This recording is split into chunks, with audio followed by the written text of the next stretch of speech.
As healthcare providers, we prescribe bowel regimens almost daily in the hospital. Have you ever considered what's the best recommendations? In this talk, we will cover the optimal bowel regimen strategies for managing constipation. The first steps in treating simple constipation involve increasing dietary fiber intake and using fiber supplements.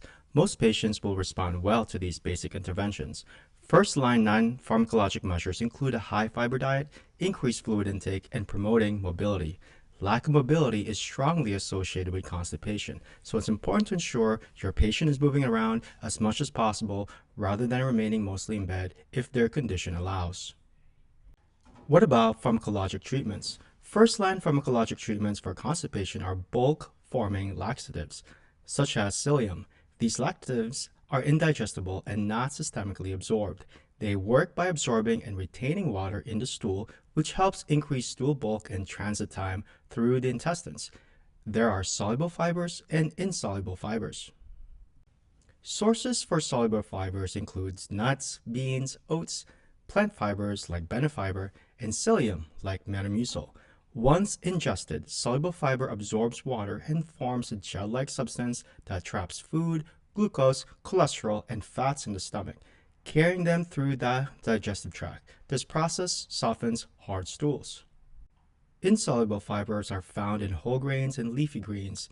Insoluble fibers helps promote regular bowel movements. It draws water into the intestinal lumen, increasing peristalsis and aiding in maintaining bowel regularity.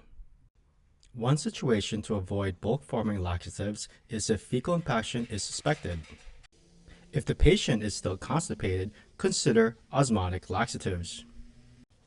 Generally speaking, osmotic laxatives pull fluid into the intestinal lumen, and these are second-line treatment. They include polyethylene glycol, also called Miralax or lactulose.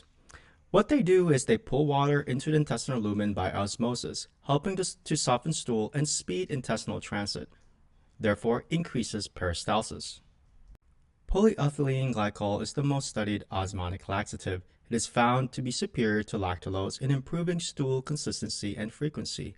Milk of magnesia is also a good second-line agent, but please avoid in patients with renal disease due to risk of hypermagnesemia due to the accumulation of magnesium.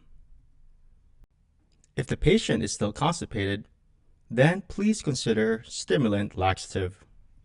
If symptoms persist, add a course of stimulant laxatives such as Bisacodil or Senna, which is known to increase colonic contractions but has no effect on stool consistency. When choosing osmotic or stimulant laxative, keep in mind that osmotic laxatives are preferred over stimulant laxatives for long-term use. What about stool softeners? Stool softeners like Docusate is not used as initial therapy since benefit has not been proven. In fact, there are reports that Docusate was no better than placebo in diminishing symptoms of constipation. It is a misconception that Docusate softens hard stool in constipation. The totality of clinical evidence shows that Docusate is not different from placebo. Is the patient still constipated despite all these measures? Try some medications from below, such as suppositories and enemas. A suppository is a small tube-shaped object placed in the rectum to deliver a medicine. The suppository melts at body temperature and releases the medicine. It is only useful when there's stool in the rectal vault. An enema is a fluid gently pumped into the rectum to help pass stool. An enema may be used when other treatments don't work. Sodium phosphate enemas, also called fleet enemas, are used for bowel cleansing before certain procedures but have only limited use in constipation because of potential adverse effects such as hyperphosphatemia, hypocalcemia, and the rare but more serious complication of acute phosphate nephropathy. Thank you, and this ends my short talk on bowel regimen, simple approach for your medical practice.